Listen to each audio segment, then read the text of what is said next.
AEW Dynamite aired the footage from All In Wembley. The behind the scenes security footage looked like GTV of the brawl between, if you want to call it that even. I don't even know if that's even worth calling it that, a brawl between Punk and Jack Perry. Phil Brooks, Jack Perry, Jungle Boy. I'm going to talk about that here because this is going to be the talking point of the week with the exception of WrestleMania.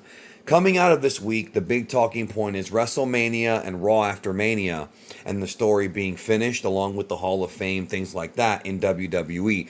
AEW's biggest story of the week. WWE's big story is we broke records. AEW's big story of the week, it's not going to be any of the matches on Dynamite. It's not going to be any of the angles on Dynamite. It's not going to be any of the programs.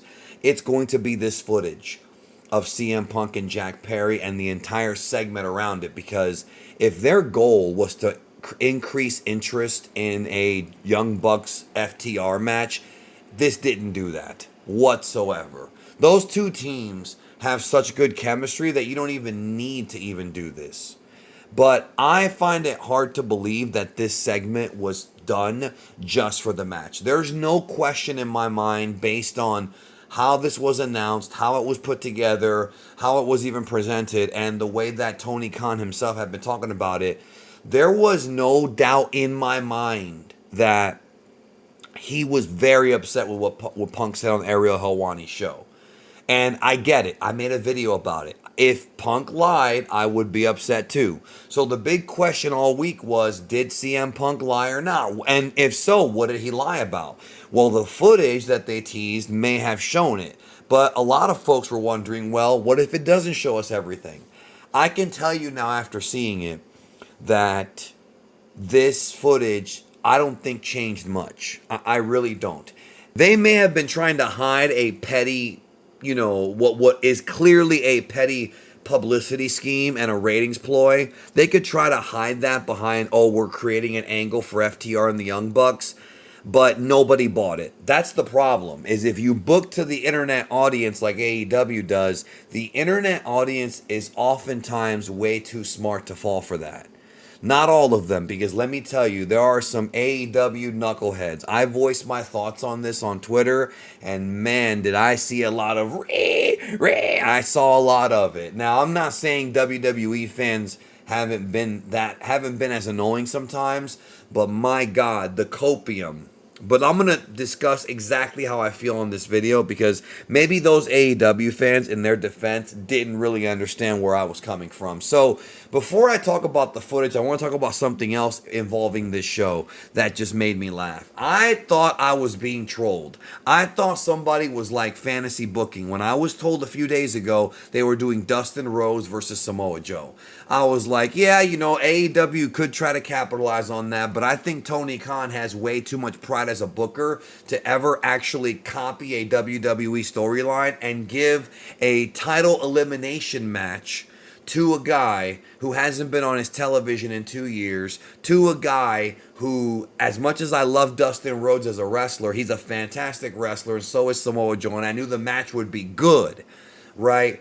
I thought there's no way he can make us believe that Dustin going after Samoa Joe is the same as Cody, who created a storyline that took couple years actually, to pay off, about the father, that actually has a layered story and character development. There's no way that he's going to just skip all the development and just book the match expecting that people are just going to say, oh, well, Dustin's brother's challenging, that could be interesting, and expect some WWE fans to click over actually thinking that Dustin had a chance of ever beating Joe. There's no way Tony Khan could be that foolish. Then I found out that I wasn't being trolled. Then I found out that he actually booked this match. How can you have any pride as a booker when so much stuff you've come up with has been stuff that's been referencing WWE in one way or another throughout the years? And doing it once in a while is not a bad thing. You understand? And in some ways, the Cody's road to the title does involve AEW. It's a part of his history, right? So there's nothing wrong with companies sort of branching storylines from other companies, but to blatantly try to create your own version of the story, of Cody Rhodes' story, with a guy who has not had, I don't remember the last time Dustin Rhodes was on Dynamite. I don't remember. A guy who is respected, I respect him, and just because he happens to be blood with WWE's top guy, that you think somehow it means that they're equals or that they've been booked the same way, there's no way you can call yourself a respectable booker, much less a two-time Observer Booker of the Year, which has really killed the credibility of those fans. And I used to be one of them, let me tell you. I used to be one of them. I think saying that Tony Khan is a competent booker now just makes you look foolish. Maybe back then they didn't know. I'm going to give them benefit of the doubt. Maybe they just saw all the dream matches and thought, well, yeah, this guy's a good booker when it comes to giving us dream matches. But when it comes to booking fundamentals and having the show make sense, forget it. And what happened to the rankings? Dustin Rhodes just skips ahead because his brother won a title in the other company, we're going to skip Dustin ahead. How does that make any sense? How does that make you not look like, hey, I'm number 2? Well, if that wasn't enough to make them look like they're number 2, this footage. So the footage was pretty much exactly what everybody had said. The only discrepancy between what CM Punk and what CM Punk said on Ariel Helwani's show and what Jack Perry's side or what the other side had reported was a couple of minor stuff. Very, very minor things. CM Punk confronted Jack Perry. He was in his face. Punk on the Ariel Helwani show very much downplayed that he wasn't that angry. The way his tone was on the show, clearly he was pretty upset. He got in his face. Now the audio, there's no audio. It's security cam footage. There is no audio with these. But you could tell, like, the way they were kind of moving their heads, you could tell that, like, they were in each other's faces. So the one thing Punk failed to mention was that he punched Jack Perry, then put him in the front face lock. Then it was broken up immediately. Now, I mean, this was quick. He couldn't have had him in that face lock. He could not have had him in that guillotine for more than maybe 6 seconds at most. Because if you know how to apply a guillotine right, you'll knock the guy out immediately. But Punk, I think, was trying to restrain him more than anything. At the same time, there's a theory that Punk maybe tried to get himself fired. I think that is, I'm not going to say it's 100% the truth, but I would not be surprised. I'm going to go over all that. So the big part that really had people talking was this footage was supposed to reveal why Tony Khan felt like he feared for his life. Now, we had heard reports about monitors being knocked over. We heard that he yelled at Tony. That he lunged at him. And then when you actually see the footage, was he yelling at Tony? Yes. Did he knock over some monitors? Yes, but I think it was an accident. I don't think CM Punk purposely pushed those monitors on Tony Khan. I've watched the footage like 3 or 4 times. Because what happens is, in the Jack Perry brawl, and I saw some people online say that they couldn't see Tony Khan in there, but he was there. You have to look closely to the right of Punk and Perry. You see like kind of Tony's like frizzly hair in his arm and a little bit of his face, but you can't see his whole body, but it's clearly him. So they're brawling, and then after the wrestlers and everybody breaks it up, you can see that CM Punk yells at him. This is not what I consider lunging, and how people have reacted to this on the internet has kind of shown me that, and clearly told me that there's people, and this does not surprise me with the way the world is, there's people in this world who have never in their life seen a real fight or been in a real fight up close.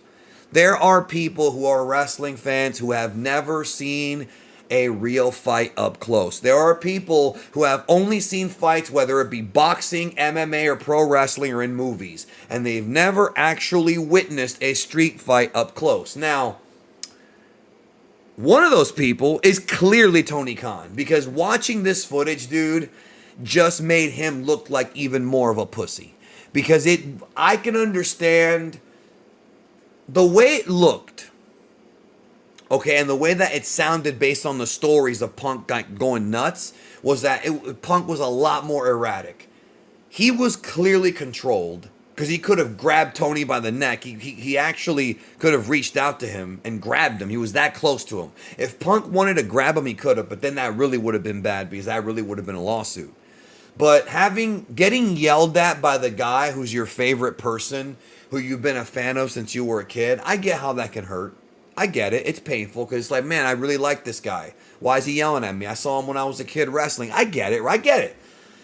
But this was not. A lot of people are clowning Tony Khan tonight, and it's going to continue all week because all this really showed is that most of what CM Punk said was true. There was nothing more to the story, and it showed that Tony Khan fearing for his life was clearly something that apparently Tony was told to say by his lawyers for legal reasons, maybe to prevent some kind of lawsuit or some kind of deeper investigation. He had to justify the termination by saying that he felt that he feared for his life. But clearly Tony Khan has never been in a fight in his entire life. I mean, let's be honest. His father's a billionaire. The dude freaking lives a privileged life. It's not like we know that he took martial arts. Like, it wasn't like Shad Khan put him into martial arts. No, he's just a regular kid that probably watched, like, cartoons and wrestling, and that's all he was, just a regular kid, you know? I don't think he took self-defense or anything like that, or even got into a fight. Because, let me tell you something. What happened in that Punk Jack Perry thing, I have seen in my lifetime so much. And I've been in fights when I was younger. I haven't been in a fight since my 20s. It's been a while, like an actual fist fight. But I've seen them, and a lot of times, first of all, real fights don't last very long. They end pretty quickly. You understand what I'm saying? This ain't going to be no 12-round fight. Street fights end pretty quickly. Brawls like the Jack Perry Punk thing where they're just scuffling. It wasn't even a fight. It was a scuffle. That ended quickly. I have seen stuff just like that, if not worse. I have been in rooms with men. It actually happened somewhat recently. I was in a room with men where two guys were literally scrapping just like this, and in 5 minutes, it got broken up by everyone. They talked it out. They were cool. They hung out the rest of the night. They were best friends. This is how we are as humans. Men are naturally, biologically violent. That's just the way it is. And there's a lot of conspiracy theories out there. There's a lot of people who believe that the reason why men are so soft now is because of something that's some kind of like secret agenda to demasculate men. Now, I'm not going to go into that on this video because there's a lot of stuff to talk about with that, and there's a lot of differing opinions on that, and I'm not even sure what to think about it. But clearly, there are people now, because of the internet age, that have never been around a real brawl or been around like these types of things. These happen every day. And most of the time when fights happen, most fights usually don't end in a situation where somebody gets arrested. Sometimes they do. Most of the time they're quick, they're fast, it's over. Nobody tries to kill anybody else. There are obviously much worse street fights out there, like actual street fights to the death. We're not talking about trying to survive in like, you know, a bad neighborhood. We're talking about like two guys who are co-workers who get into a brawl in an office, and that's it. Now, obviously, if you get into a fight in an office, you should be fired. Obviously, CM Punk was wrong. CM Punk was wrong to put his hands on Perry. That was not the right thing to do. You should never escalate to violence. He felt that Perry was in his face, but there's no way that Punk could have possibly felt threatened by Jack Perry. You understand what I'm saying? And so I'm watching this, and I'm like, okay, clearly what was going on here based on my understanding. And I'm not a psychic, but this is what I think. I think that at that point, because you can actually see CM Punk talk to Tony before he swings on, well, not swings on, before he lunges, at Jack Perry. And you could see him say, Tony, you're going to handle that. Well, what do you want me to do? Just like what he told Helwani, it was the same thing. And then, by the way, this video is going to get even more epic in a minute. And then we see it, and it's like, that's it? So you sacrifice your television time, you sacrificed your TV time to answer an internet interview that was seen by a lot of people, but not your entire fan base. And you're showing a guy who is in the other company, who's not going to get fired for this at all. He's not even going to get fined for this. It didn't happen in WWE, and it probably won't. It's not going to affect his popularity at all. It's just not. And it's just going to make your company look petty and sad. And even though even though I understand people who feel for Tony Khan, and I understand that Tony Khan was hurt by all this. I get it. I'm not even trying to not sympathize with the dude.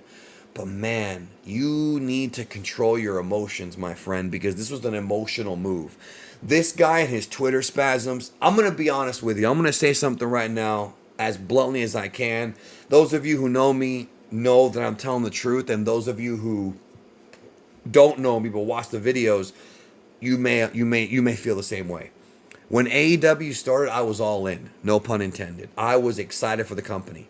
The one thing that has hurt this company in my eyes more is the lack of leadership of Tony Khan. The more Tony Khan appears on interviews, the more he does scrums, the more he puts himself out there on Twitter and doesn't just stay as like a shadow boss who doesn't really talk about the shows or just promotes the shows. If all his Twitter was just promoting AEW and football, wouldn't be a problem. But he has to go and attack Eric Bischoff because he doesn't like what Bischoff says about him. He has to go and fight with fans. And it's like, you're talking to a guy who, hey, has Danny ever fought with fans? Guilty as charged. I have. Trust me, I have. Hell, I fought with AEW fans tonight. But when you're running the company and you're supposed to be a billionaire, dude, I don't have $1 billion. I'm doing okay, but I don't have $1 billion.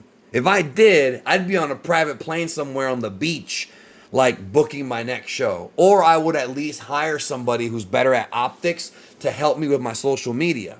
Because it's just very poor behavior. It just looks bad. And then this right here, the fact that it was a big nothing burger and then it was somehow turned into an angle where the Young Bucks were blaming FTR. No fan bought that. And then FTR come out and they cut a promo defending themselves and basically saying, speaking for the fans, saying, can we just move past this?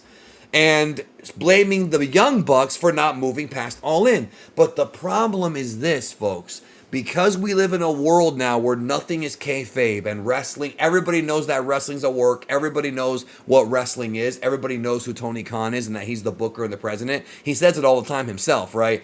You can't sit there and blame the Young Bucks and expect the fans to buy into it. That's not how it works, homie. The fans don't dislike Nick and Matt and want them to get beaten up by FTR. No, instead the fans are making fun of and clowning Tony Khan for even doing it. People in the business, I saw a lot of people, including even Dave Meltzer himself, saying I wouldn't have aired this footage. And everybody accuses Dave Meltzer of being an AEW shill and all that, but even he was critical of this. Even he said this was not a good idea. This footage was supposed to make Punk look like a rabid madman. And it did not. All it did was just show what could have been. All it did was just show that CM Punk mostly told the truth. There were a couple of small things he under-exaggerated, if that's even a word. Underplayed, I guess would be the word, right? But it wasn't anything that was that crazy. And the reality is a lot of wrestling fans, because they tend to skew older, are over the age of like 20, and they've actually been in or seen street fights. And a lot of these wrestling fans, either, even if you've never been in a fight, if you watch World Star, you see how those fights are. You see how a lot of that stuff is you see what it is. It's not controlled cage fighting. It's not, there's no referees. You know what I mean? That's not how it works on the streets. That fight was basically a street fight in a locker room, or a locker room fight. But yet this is such an ingrained part of pro wrestling. This type of stuff used to happen in pro wrestling all the time. Watch Tales from the Territories. Watch Dark Side of the Ring if you're a newer fan who doesn't know the history. These guys would get into fights all the time. And then they would have beers together and drink and go out and have a match. Or they would not speak for a while. Then down the road they'd make up. It's just how guys are, you know, and girls, some girls are like that too, you know, it's just how it is. It's human nature to be angry and want to be violent. And by the way, I thought we were done with the WWE stuff, so they spent about 2 segments here referencing a guy who no longer works for AEW, right? Fine. And then later on, they booked a match, and they tried to like bait and switch us out of it at the beginning of the show, but they booked the Dustin Rhodes Samoa Joe match, which I did not watch. I might go back and watch it because I like those 2 guys, but I turned the show off, and I'm going to tell you why I turned the show off. I'm going to tell you why in a minute. After the FTR Young Bucks segment, when the whole internet is making memes about the CM Punk Jack Perry thing, Will Ospreay comes out, and I'm happy. Because I love me some Will Ospreay. I was on Will Ospreay's dick ages ago, dude, and he's becoming a better and better talker. So I'm over here excited that Will Ospreay is going to talk about his match with Bryan Danielson. And he spends the first half of the promo, is he talking about Danielson? Is he talking about the Shibata match from a few weeks ago or the Hobbs match? Is he talking about what else he wants to do in AEW? No. He is responding to a comment that Triple H made that was a very thinly veiled and vague comment that may not even apply to Will Ospreay. It can apply to a lot of people, let me tell you. But I think a lot of folks thought it was Ospreay. I get it. I'm not saying you're wrong. But he didn't straight up say his name. But instead of, focusing on what he's doing, he had to take a shot at Triple H. Now, I don't care about him taking a shot at Triple H. I was just like, are you kidding me? So now it's the third time that you've got again, rent-free.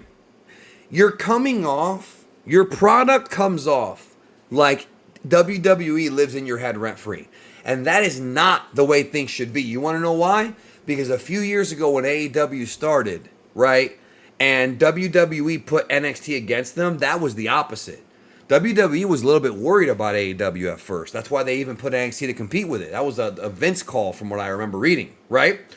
So if anything, WWE had AEW kind of rent-free in their heads for a little bit because AEW was picking up some steam, selling out some houses, right? Now things have changed. Ding dong, the witch is dead. The fall of Vince McMahon and the rise of Paul Levesque. Paul Levesque is a very well-liked man right now in wrestling. You understand that? So for Will Ospreay to sit there and not only attack him, and I love me some Will Ospreay, but not only attack him, but also the way he attacked him. You married the boss's daughter. Are we back to 2010 TNA, bro? Are we back to Eric Bischoff ripping up the scripts? Oh, and one more thing. This AEW show aired on April 10th, right? You know what else aired on April 10th? The Russo-Bischoff era started on April 10th, 2000, right? When FTR was walking to the ring, Shivani, or one of the commentators, goes, this wasn't on the format. This wasn't in the script. For all the trash that Tony Khan has talked about Vince Russo booking, everything he said, I'm not going to make the same mistakes WCW made. No, you've made worse ones and the same ones. I can't believe I even heard that. It's almost like TK was so mad that he just forgot everything he learned or things that he thought that he learned. I don't know. It was weird. But when Will Ospreay said that, I was like, that makes Will Ospreay look lame. If you're not going to come with a better insult than marrying the boss's daughter that has been completely played out, dude, like, dude, get over it. Marrying the boss's daughter, bro, like, that's literally what VKM, which is Billy Gunn and Road Dogg and TNA, were saying about Vince and Triple H and Shawn in 2006 during the Voodoo Kin Mafia era. It was so fucking sad, dude. And I felt bad for Will Ospreay because I love me some Will Ospreay, dude. This was the first promo of his where I was like, no, man, you should have come up with something better than that. And plus, every wrestling fan in the world is now thankful that every wrestling fan in the world is now thankful that Triple H did marry Steph, because if this whole thing had happened, right, and Vince was still like either in charge, or if the allegation had come out, who would be the creative force then? Who would be there? Who would be the booker? Would it be Pritchard? It would be a totally different timeline. The whole WWE would have changed completely if Triple H had never married Steph. So because of that marriage, what got him to be the boss now and to give us this great WrestleMania that everyone's going crazy over. So you're going after people who should be cheering you. Will Ospreay, don't go after Triple H. There was a much more clever way of saying it. He could have just come out and said, I'm here to have the best matches and face the best opponents. That's it. That's why I'm in AEW. That's it. Would it have been too similar to the Edge promo from a couple weeks ago? Yeah, it would have been. Or from last week. But I feel like Edge's promo now has even less meaning because they went back on everything they said. Edge was over here saying, stop being tribalistic. When I was a kid, I watched WWF, AWA, whatever, right? People like watching all wrestling. Just enjoy wrestling, right? That's what Edge said in the Raw Raw promo for AEW. And then FTR have kind of a mini one. And then Will Ospreay, I turned the show off because A, I wasn't interested in the rest of the card. B, the main event was a predictable finish anyways. And C, I was so tired of this WWE like cock swallowing that it's like, enough, dude. And I feel like had they never done the Young Bucks thing with the footage and had Will Ospreay cut it, it wouldn't have been so bad. It wouldn't have been so bad. But stacking all of this like all of this precious airtime talking about WWE. So then when I go on Twitter, I've got the AEW people. I don't want to be mean. And they're yelling at me because they're over here saying, well, what about all the shots WWE took? WWE did not waste a second of television time during WrestleMania, during Raw, during SmackDown, during the Hall of Fame talking about AEW. It was only on interviews with Helwani and Pat McAfee and guys like that. That's the only time that these Will Ospreay shots were taken or anything about AEW was ever mentioned. And it was because Ariel Helwani asked Punk. If Punk had never booked that, that interview, if he had never gone there, it would have never happened. Nobody would have ever asked Punk, But Punk did it, and he knew he was going to talk about it, so he did. The point is, we can't live in these, like, hypotheticals, bro. In the real world, this happened. And tonight's Dynamite just made AEW a laughingstock again. I liked AEW a lot more before Tony Khan became a guy who was always on television. Or not on TV, but on, like, interviews and scrums. When Tony Khan was more of a mystery, but when Tony Khan was more of a guy who just kind of bought the company and kind of let Cody and the Bucks run it, and Kenny, is different. Cody leaving the company clearly has changed things because let me tell you, the last time Cody was really in on AEW was 2021, and 2021 was the last amazing year for AEW. 2022 began the slow downfall. It wasn't right away, but let's be honest, the last part of 2022 had a lot of problems, namely the CM Punk brawl. I want to reiterate this. CM Punk was wrong. He should not have, I don't think he should have swung at Jack Perry. However, if a guy got in my face, depending on how his tone was, I don't know, sometimes you kind of get that fear and you're like, maybe I got to hit him first. I don't think that's what happened here because Jack Perry's not a scary guy. I think Punk just said that. I think Punk was kind of looking to get fired, bro. And he did the absolute minimum. He grabbed the dude in the front face lock for a second. He didn't punch him. That's what Punk said. And of course, it's classic, I know what Punk is doing, bro. He's like, I thought it was the right thing to do. I just grabbed him in a choke. Which is like, dude, okay, it's still violence, dude. Like, okay, he didn't swing on him, but it was the absolute smallest thing he could have done. And then after all this happened, CM Punk on Instagram posts a picture of George W. Bush. I don't know from when this was taken. Probably during the presidency. I don't know, but it's like George W. Bush like giving his thumbs up saying mission accomplished. CM Punk owns your ass so badly that he's got you talking about him and showing him on your television. CM Punk is the first man in the history of wrestling, while injured, to appear at WrestleMania, Raw, and Dynamite within the span of 4 days. That's the craziest shit ever, bro. And if you want to count SmackDown, he wasn't on SmackDown entirely, but he was on the Hall of Fame, which is the same night. You can count that if you want. And it's like 6 days. But the point is... Or 5 days, 5 days. The point is, man, like... It's very hard to have sympathy for Tony Khan. It's very hard to have sympathy for AEW. I'm just happy it exists so the boys get paid. And so we have more wrestling and more good matches and hopefully good storylines. But this was a huge calculated error. And I think everybody in the business knows it. And I think people even tried to warn Tony, but... What have we heard from so many people? He doesn't like listening, bro. He will listen to Tranquilo Club on YouTube. He'll listen to Tranquilo Club before he listens to freaking somebody in the business. He'll listen to a YouTuber who, like, is in love with AEW and has no criticism at all with it, and he'll bring back the rankings only to have certain wrestlers bypass the rankings weeks after he brought it back. Here's a guy who books a tournament, the what was it called? What was that? The Continental Classic tournament to unify 3 titles, and then within 4 months it's deunified again, and now those titles are split between 3 different people now. Well, why'd you even unify them? I don't understand. So now the AEW Continental title is just its own new belt. Is it going to be defended at the next Continental Classic? How does that work? Like, he's not a good booker, bro. I think if you think he's a good booker, I don't think you understand good booking, or you're very biased, then that's not a me problem. That's a you problem, honestly. The dude needs to really get focused, like really get focused, man, because he's very easy to distract.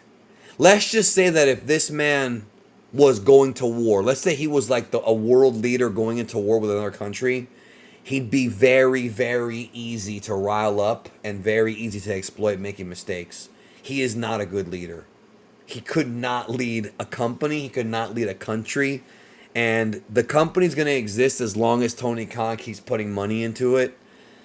But maybe someday there'll come a day when he just says, I'm done. I'm too stressed out. Because the guy's obviously stressed out. You can tell. I gotta let this go. And I hope that day, like, I don't want that day to happen. I really don't. But it's like, man, I just want AEW to improve. And this is a step in the wrong direction.